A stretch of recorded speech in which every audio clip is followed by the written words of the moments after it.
ИП-компании «Ташир». Все грани бизнеса.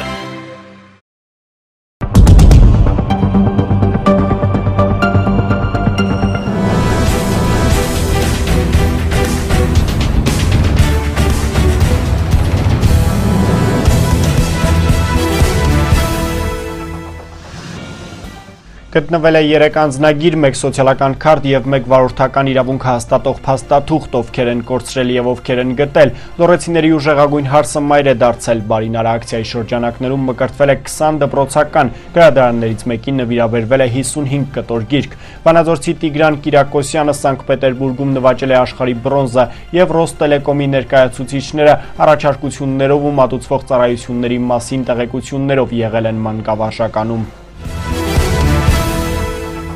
Դուք դիտում եք Մոլորակ լրատվականի հիմնական թողարկումը մարզային ֆորտունա հեռուստաընկերության եթերում, ես Սարգիս Գոքորյանն եմ, բարև ձեզ։ Վանաձորի բնակիչ Աշոտ Բուլղադարյանը այսօր դիմել է Ֆորտունա հեռուստաընկերություն եւ հայտնել, որ գտել է Ասիա Վարդանյանի ռուսական եւ արտասահմանյան, Արամ Վարդանյանի հայկական անձնագրերը, նաեւ վերջինիս սոցիալական քարտը։ Եթե ձեզ ծանոթ են այս տվյալները, կարող եք զանգահարել 093 91 65 48 կամ 0322 495 51 հեռախոսահամարներով։ Կարող եք դիմել նաեւ Զորաբար Անդրանիկի 58 կոտորակ 5 հասցեով։ Իսկ Արմեն Դանիելյանով եւս Վանաձորի բնակիչ է տեղեկացնում այն մասին, որ գտել է Արայիկ Կոստանդյանի վարորդական իրավունքը հաստատող փաստաթուղթը։ Այն վերցնելու համար կարող եք զանգահարել 093 75 67 68 կամ 077 27 26 11 հեռախոսահամարով։ Շարունակում ենք թողարկումը։ Լոռեցիների ուժեղագույն հարսը մայր է դարձել։ Ծանրամարտի աշխարհի նախկին չեմպիոն Նազիկ Աբդալյանը առուզ ավակ է ունեցել։ Անվանի ծանրամարտիկն ամուսնացել է 2012-ի հունիսին Վանաձորցի ծանրամարտիկ Էրիկ Կարապետյանի հետ։ Ավելի վաղ ամուսինները հայտնել էին, որ որդուն անվանակոչելու են Վաչե Էրիկի հորանունով։ Նշենք, որ Գյումրիում ծնված մարզուհին Վանաձորցի ամուսնու եւ նրա ընտանիքի հետ այժմ ապրում է Երևանում։ Նազիկ Աբդալյանը ծնվել է 1986 թվականին Գյումրիում, նա ծանրամարտի աշխարհի չեմպիոն է, հռչակվել 2009 թվականի նոյեմբերի 25-ին։ Այլ թեմաների մասին այսօր Բարին ակցիայի շրջանակներում 55 գիրք է նվիրաբերվել գրադարաններից մեկին եւ 20 դպրոցական է մկրտվել։ Բոլոր կարևոր մանրամասները առաջարկվող տեսանյութում են։ Վանաձորի Մկրտիչ Սարգսյանի անվան գրադարանում ոչ թե այս կամ այն ծրագրային նյութը փնտրող ուսանողներ են, այլ Վանաձորի 3-րդ մշակույթի տան տարբեր խմբակների փոքրիկները, ու նրանք ոչ թե եկել են գրքեր վերցնելու, այլ գրքեր նվիրաբերելու։ Վանաձորի 3-րդ մշակույթի տունը, որ արդեն Գուսան Զաքարյանի անունով է, եւս միացավ Բարին նախաձեռնությանը։ Մշակույթի տան տարբեր խմբակների սաները այցելելով գրադարան նվիրաբերեցին այն գրքերը, որոնք իրենք արդեն կարդացել են։ Ընդհանուր թվով 55 գիրք նվիրվեց գրադարանին։ Երեխաները մեծ հաճույքով մասնակցեցին այս ակցիային, Բարին համաքաղաքային ակցիային եւ այն գրքերը, որոնք նվիրվում են, նաեւ հետաքրքրություն կառաջացնեն իրենց հասակակիցների շրջանում։ Թող բոլոր մանուկները այցելեն այստեղ եւ օգտվեն բոլոր գրքերից։ Գրող, թարգմանիչ Խորեն Գասպարյանը բարձր է գնահատում նախաձեռնության միտքը։ Նրա կարծիքով այս նվիրատվությունը ու նման նախաձեռնությունները երեխաներին կկապեն գրքին։ Պարզ է, այսօր նվիրվել է Մկրտիչ Սարգսյանի անվան գրադարանին, բայց ամբողջ համակարգին է սա նաև օգտակար եւ հուսով եմ մեր այս բարեկամությունը շարունակելի կլինի, հուսով եմ նաև, որ իդեմս այս հրաշալի լավ երեխաների մենք կունենանք մեր լավագույն ընթերցողներից եւ իրենք շարունակեն ընթերցանությունը, կդառնան գրքի բարեկամ։ Բարին ակցիայի շրջանակներում տեղափոխվենք Վանաձորի 17 դպրոց, որտեղից 20 աշակերտ պատրաստվում են մկրտության։ Նախաձեռնությունը դպրոցինն է, այստեղ երեխաներին Աստծուն մոտեցնելով են ցանկանում բարին անել։ Քավոր կնոջ ու քավորի պարտականությունը իրենց վրա էին վերցրել դպրոցի փոխտնօրենն ու իր ամուսինը։ Դպրոցի տնօրենի կարծիքով սա այս ակցիայի շրջանակներում նման առաջին նախաձեռնությունն է, որը թե երեխաների, թե ծնողների կողմից մեծ ոգևորությամբ է ընդունվել։ Դպրոցը առաջին անգամը չէ, որ բարին ակցիային մասնակցում է։ Մեր ծնողորթի իհարկե ասեն, որ մասնակցությամբ, հովանավորությամբ եւ մեր հովանավորությամբ երեխաների համար գնվել է ամեն անհրաժեշտ բարագաները, խաչերը, երեխաները շատ ուրախ են, նրանց ծնողները եւս։ Եվ երկար սպասված իրադարձությունն է Վանաձորի Նարեկացի եկեղեցում։ Ներկա են մկրտվող երեխաների ծնողները, 17 դպրոցի աշխատակիցներն ու պարզապես մարդիկ, ովքեր պատահաբար ականատես եղան բարի նախաձեռնության իրագործմանը։ Շատ երկար մտածեցինք, ինչ աշխատանքներ կատարենք բարինար ակցիայի շրջանակներում եւ որոշեցինք վերջապես, որ նմանատիպ միջոցառում երբևէ չի եղել այդ շրջանակներում եւ հիմա հույսով եմ, որ մնացած դպրոցները նույնպես կընդօրինակեն։ Մենք սովորեցինք բարի արար ծրագրից սովորեցինք, որ մարդկանց ավելի լավ մարդկանց օգնենք ինչով կարող ենք եւ ավելի լավ գործեր կատարենք։ Մկրտության օրինակը տվել է ինքը Քրիստոսը, Հիսուսի մկրտությունը մի բարձրաղողանջ հրահանգ է, որը մեզ պարտավորեցնում է սրբազան երկյուղով մոտենալ այդ վեհ խորհրդին։ Քրիստոս Հորդանան գետի մեջ մկրտվելով օրհնեց ջուրը, իսկ Նիկոդեմոսի միջոցով էլ հայտնեց մեզ, որ եթե չծնվենք հոգուց եւ ջրից չենք կարող Աստծո արքայություն մտնել, ուստի բարի է նախաձեռնությունը, քանզի փոքրիկները Աստծո արքայության ճանապարհը բռնեցին, ստանալով կարևոր օրհնություն, իսկ բարինար ակցիան շարունակվում է։ Ֆորտունա մարզային հեռուստաընկերություն, Մոլորակ։ Շարունակում ենք թողարկումը բարեկամներ, Սանկտ Պետերբուրգում ավարտվել է Սամբո ըմբշամարտի աշխարհի մեծահասակների առաջնությունը, որին մասնակցել են 75 պետությունների հավաքական թիմեր։ Հայաստանի Հանրապետության հավաքականի կազմում 52 կիլոգրամ քաշային կարգում ներկայացել է միջազգային կարգի սպորտի վարպետ, համաշխարհային ունիվերսիադայի ոսկե մեդալակիր եւ վերջապես վանաձորցի Տիգրան Կիրակոսյանը, ով նվաճել է բրոնզե մեդալ։ Այժմ մեր տաղավարում հյուրընկալել ենք նրան եւ նրա մարզիչին, Հայաստանի Հանրապետության վաստակավոր մարզիչ Աղասի Գալստյանին։ Բարև ձեզ։ Շնորհակալ եմ, որ չմերժեցիք մեր հրավերը, շնորհակալ եմ, որ այդ տեղեկությունները նախ իմանում ենք հենց ձեզնից եւ վերջապես շնորհավորում ենք եւ ինչպես է տրամադրությունը։ Տրամադրությունը իհարկե մենք ավելի մեծ ակնկալիքներ ունենք Տիգրանից, մարտական էինք մեկնել Սանկտ Պետերբուրգ, լավ կլիներ ոսկե մեդալից հետո ունիվերսիադայի էլի նվաճել ոսկե մեդալ, սակայն այնպես ստացվեց, որ կիսաեզրափակիչում միավորների փոքր առավելությամբ զիջեց Ռուսաստանը ներկայացնող շատ փորձառու ըմբիշի, որը Ռուսաստանի առաջի համարն է անցյալ տարվա աշխարհի չեմպիոն մեծահասակների Իգոր Բեգլարովին։ Ապարծա։ Այ 75 երկրներ, դա բավականին մեծ թիվ է եւ բրոնզե մեդալն էլ ոսկու, ինչպես դուք նշեցիք նախնական զրույցում, ոսկուն հավասար ինչ-որ բան է։ Գոտեմարտերի մասին ինչ կասեք, ինչպես անցան եւ վերջապես մի քիչ մանրամասների վերջում։ Գոտեմարտերը ուրեմն առաջի շրջանում Տիգրանի մրցակիցներ Տաջիկստանը ներկայացնող մարզիկը շատ կարճ տևեց այդ գոտեմարտը, Տիգրանը միանգամից կիրառեց ցավեցնող խնարք, նույնիսկ հնարավորություն չտվեց նրան դիմադրելու եւ հաղթեց։ Մյուս հաջորդ շրջանը Տիգրանի 1 քառորդ եզրափակիչում Տիգրանի մրցակիցներ Ադրբեջանը ներկայացնող մարզիկ, բավականին ֆիզիկապես լավ տվյալներով օժտված, որը շատ մարտական էր տրամադրված եւ իրենց թիմը նույնպես,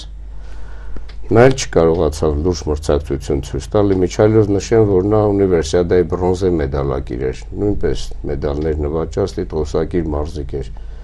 Չկարողացավ Տիգրանին լուրջ դիմադրություն ցույց տալ, նրան հաղթեց միավորներով։ Այսինքն Տիգրանը ամենակարևոր հաղթանակը տոնել է, ադրբեջանցուն հաղթել է։ Մեզ համար բոլոր հաղթանակներն էլ կարևոր է, բայց հատկապես այդ ավելի կարևոր, այո, ճիշտ եք նշում։ Եվ կիսաեզրափակիչում, ինչպես նշեցի, հանդիպես Բեգլարովի հետ, կարար հաղթել, բայց այդպես ստացվեց։ Եվ չկարողացավ արդեն դուրս գալ եզրափակիչ, արդեն ինքը պայքարեց բրոնզե մեդալի համար։ Այդտեղ պայքարում էին նաև ճապոնացի եւ վենեսուելացի մարզիկները։ Վենեսուելացին հաղթեց ճապոնացուն եւ բրոնզե մեդալի համար Տիգրանի հետ գոտեմարտեց, բացարձակ առավելությամբ Տիգրանը հաղթեց վենեսուելացուն եւ դարձավ բրոնզե մեդալակիր։ Նշեմ, որ Բեգլարովը եզրափակիչում արդեն մյուս ենթախմբից եկած ուզբեկի հետ, ով որ դուրս էր եկել եզրափակիչ, վարկյաններ տևեց։ Մաքուր հաղթանակ տոնեց ուզբեկի դեմ, ուզբեկ մարզիկի դեմ, այդքան ուժեղ տղա էր։ Լավ, շատ բարի, խոսենք այն մարդկանց մասին, ովքեր աջակցել են, որ ի վերջո հասնեք Սանկտ Պետերբուրգ եւ տեղի ունենա այս ամենը։ Կոնկրետ ձեր մասով գիտեմ եղել են մարդիկ, որոնց մասին կցանկանայիք խոսել։ Այսօր մեր ֆեդերացիաները, ասենք, այդքան գումար չունեն, որ անձնական մարզիչներին գործուղ են իրանց մարզիկի հետ։ Մրցումների են մեկնում միայն հավաքականի մարզիչները, առաջի եւ երկրորդ, եւ ֆեդերացիայի նախագահը։ Այնտեղ թիմում տարբեր քաղաքներից, տարբեր մարզերից մարդիկ կան, որոնք ասենք իրանց անձնական մարզիչներն ունեն, չենք մեկնում։ Ու չկարողացան ինձ գործուղել, դիմել եմ Ռուսաստանա, բնավ մեր սպորտսմեններ, մեր նախկին ընկերներին, որոնք ստեղ մեր հետ պարապել են։ Ու տենց հովանավորեցին, ես է Տիգրանի հետ գնացի։ Անձնական մարզիչը այնտեղ գտնվելը շատ մեծ նշանակություն ունի։ Դե բնականաբար։ Լավ, ունիվերսիադայի ոսկե մեդալակիր, ի վերջո այստեղ արդեն բրոնզե մեդալ, հաջորդ քայլը ինչ սպասենք եւ ինչի համար պետք է ուրախանանք, ինչին պետք է նախապատրաստվենք ի վերջո։ Այս տարի արդեն տարին փակվում, մենք ունենք մի հատ դեկտեմբերին միջազգային խոշոր մրցաշար Արմավիր քաղաքում, տեղ կմեկնի կմասնակցի ու տարին կփակենք։ Մյուս տարի արդեն նորից Եվրոպայի առաջնություն, աշխարհի առաջնություն, այս տարի ինքը Եվրոպան էլ արծաթի մեդալ է նվաճել, հույս ունենանք, որ մյուս տարի ավելի լավ կմասնակցի, կունենանք ոսկե մեդալներ։ Լավ, շնորհակալ եմ։ Եվ Տիգրան, գիտեմ, որ հեռուստատեսությամբ չես խոսում առհասարակ, պարզապես մի հարցի պատասխան, այո եւ ոչ տարբերակով ուրախ ես, որ այսպես ավարտվեց։ Լավ, շատ բարի։ Ավելացնելու ինչ-որ բան ունեք։ Այո, իհարկե։ Մենք մրցում ենք մեկնել Վանաձորից մի հատ 57 կիլոգրամ քաշային կարգում Արեն Անտոնյանը, մեր բանակային մարզիկը, որ այժմ գտնվում է ծառայության մեջ, նա նույնպես մեկնել էր այդ մրցումներին եւ շատ լավ հանդես եկավ։ Հաշվի առնելով, որ նրան բանակից ազատել են եւ միանգամից տարել Սանկտ Պետերբուրգ, այդքան էլ լավ մարզավիճակում չէր, բայց իրան շատ լավ դրսևորեց։ Առաջի շրջանում հաղթեց թուրքմեն մարզիկին, մյուս շրջանում հաղթեց կիրգիզին։ Եվ 1 քառորդ եզրափակիչում հանդիպեց Բելարուսը ներկայացնող մարզիկի հետ, որին պարտվեց։ Հետո երրորդ տեղի համար պայքարում հաղթեց կանադացի մարզիկին, սակայն չկարողացավ բրոնզե մեդալ նվաճի, վերջի գոտեմարտը տանուլ տվեց, այսպիսով 3 հաղթանակ տոնեց, 2 պարտություն, 28, ինչքան հիշում եմ, 28 մասնակից էին այդ քաշային կարգում։ Դուք ևս նրա մարզիչն եք, թե Նրա մարզիչն է, մեր բոլորիս մարզիչ ԽՍՀՄ վաստակավոր մարզիչ սպորտի վարպետ Բախշիկ Սարոյանը։ Բայց մենք միասին մի դահլիճը մենք մարզվում Գագիկ Ղազարյան մարզական ակումբում, այնպես որ տարբերություն ես չեմ գտնում։ Լավ, շատ բարի։ Դե շնորհակալ եմ եւ եւս մեկ անգամ շնորհավորում ենք բարեկամներ, շարունակում ենք թողարկումը եւ այս պահին Ռոստելեկոմ ընկերության մասին, որի աշխատակիցները Վանաձորի պետական մանկավարժական ինստիտուտի ուսանողներին են ներկայացրել իրենց նոր ծառայությունները։ Տեսանյութն մասին է ներկայացնում է Գոհար Մովսիսյանը։ Վանաձորի պետական մանկավարժական ինստիտուտի ուսանողներն այս անգամ համախմբվել էին ոչ իրենց նախաձեռնությամբ։ Ռոստելեկոմը ուսանողներին ներկայացրեց ընկերության հնարավորությունները, նոր սերնդի ծառայությունները։ Հանդիպման նպատակն էր ուսանողներին ծանոթացնել ընկերության նոր առաջարկներին, մասնավորապես վերջիններս կարող են աշխատանքի անցնել ընկերությունում որոշակի տվյալների համապատասխանելու դեպքում։ Նշվեց, որ հնարավորություն են տալիս աշխատանքի ընդունվել, համապատասխան ռեզյումեի ընդունման, այսինքն տվյալների ընդունման հաղորդման դեպքում, եթե համապատասխանեն, կկարողանան նաև աշխատանքի ընդունվել, որը այսօր մեր հանրապետությունում ցավալի հարց է գործազրկությունը եւ կկարողանան նաև աշխատանք գտնել։ Ռոստելեկոմի ծառայություններից ներկայացվեցին գերարակ ինտերնետը, նոր սերնդի հեռուստատեսությունը, գլխավոր ինովացիան շարժական հեռուստատեսությունը, տրիկոնստրուկտոր կոչվող աննախադեպ փաթեթային առաջարկը, ինչպես նաև օպտիկամանրաթելային մալուխի հասկացությունն առհասարակ։ Տրիկոնստրուկտոր փաթեթը ներառում է լայնաշերտ ինտերնետ, IP հեռուստատեսություն եւ ֆիքսված հեռախոսակապ։ Փաթեթը ստեղծված է այնպես, որ հասանելի լինի յուրաքանչյուր սպառողի։ Տրիկոնստրուկտորը Հայաստանի հեռահաղորդակցության շուկայում եզակի առաջարկ է, որը հնարավորություն է տալիս ինքնուրույն ձևավորել ծառայությունների փաթեթ յուրաքանչյուր սպառողի պահանջներին համապատասխան։ Քանի որ ուսանողություն հանդիսանում է հասարակության շարժիչ ուժը, այսօր մեր նպատակն էր ներկայացնելու Ռոստելեկոմին առաջին հերթին ուսանողությանը, ներկայացնելու տեխնոլոգիական նորամուծություններին, բացատրելու թե մենք ինչ կարող ենք անել, ինչ ենք ներկայացնում եւ ինչ պրոդուկտներ ունենք իրենց համար։ IoT տեխնոլոգիաները հնարավորություն են տալիս յուրաքանչյուրին առանց սահմանների գործելու, ձեռնարկատիրական գործունեություն ծավալելու առանց սահմանների։ Դու կարող եք այսօր ծրագրային առումով գրել մի ծրագիր, որը կարող է վաճառվել եւ Աֆրիկայում, եւ Ամերիկայում, եւ ցանկացած երկրում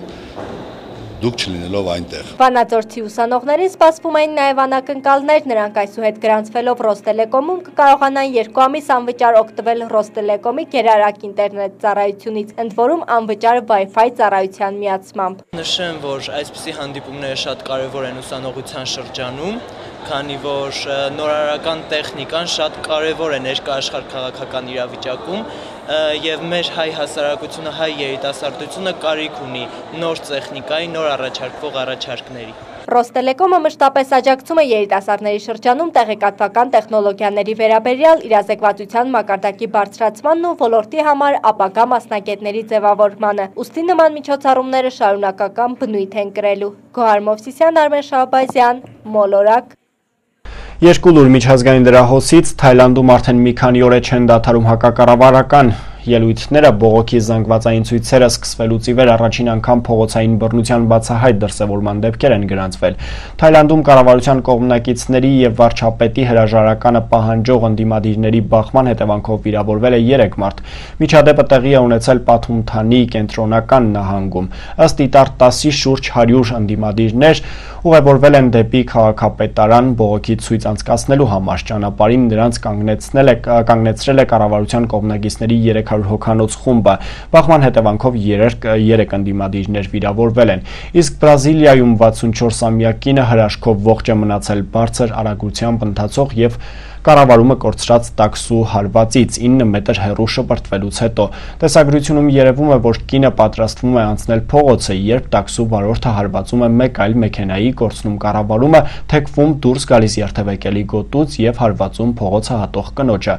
Տեղեկություններ կան, որ տաքսու վարորդը եղել է կիսաքնած վիճակում, քանի որ առանց քնելու 24 ժամ աշխատել էր։ Ուշագրավ է, որ հարվածից կինը միայն ձեռքի եւ ոտքի կոտրվածքներ է ստացել։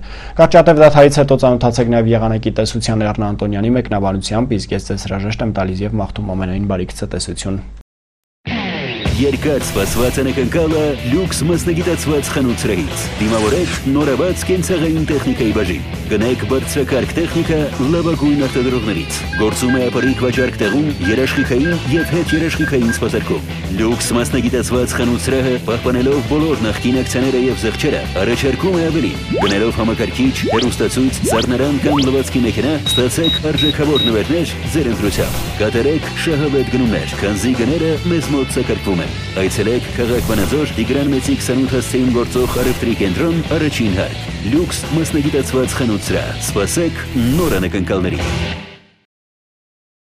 Բարև ձեզ, նախքան եղանակին անդրադառնալը հիշեցնեմ, որ եղանակի տեսության գործընկերն է Lux Computers-ը։ Հիմա ներկայացնեմ կանխատեսումները։ Հանրապետության տարածքում հավանական են առատ տեղումներ, շրջանների մեծ մասում ձյուն եւ ձնախառն անձրև։ Կցրտի առանձին վայրերում կպահպանվի մառախուղն ու ցածր տեսանելիությունը։ Գիշերն ու վաղ առավոտյան լեռներում եւ նախալեռնային գոտում հավանական է մերկասառույց։ Ավելորդ չենք համարում հիշեցնել վարորդներին, որ ամառային անվադողերով երթևեկելը վտանգում է ինչպես ձեր, այնպես էլ ձեզ շրջապատող մարդկանց կյանքը։ Լոռու մարզում սպասվում է գիշերը 2 աստիճան ցուրտ, ցերեկը 10 աստիճան տաքություն։ Տաշիում սպասվում է գիշերը 1 աստիճան ցուրտ, ցերեկը 10 աստիճան տաքություն։ Ալավերդիում կանխատեսվում է գիշերը 1, ցերեկը 11 աստիճան տաքություն։ Սպիտակում կդիտվի գիշերը 2 աստիճան ցուրտ, ցերեկը 9 աստիճան տաքություն։ Ստեփանավանում կլինի գիշերը 1 աստիճան ցուրտ, ցերեկը 10 աստիճան տաքություն։ Իսկ մարզկենտրոն Վանաձորում սպասվում է գիշերը 2 աստիճան ցուրտ, ցերեկը 9 աստիճան տաքություն։ Երևանում սպասվում են տեղումներ անձրևի ու թաց տեսքով, հնարավոր են առատ տեղումներ մայրաքաղաքում կանխատեսվում է մինչև 14 աստիճան տաքություն։ Անկախ եղանակային կանխատեսումներից ժպտացեք հաճախ ցտեսություն։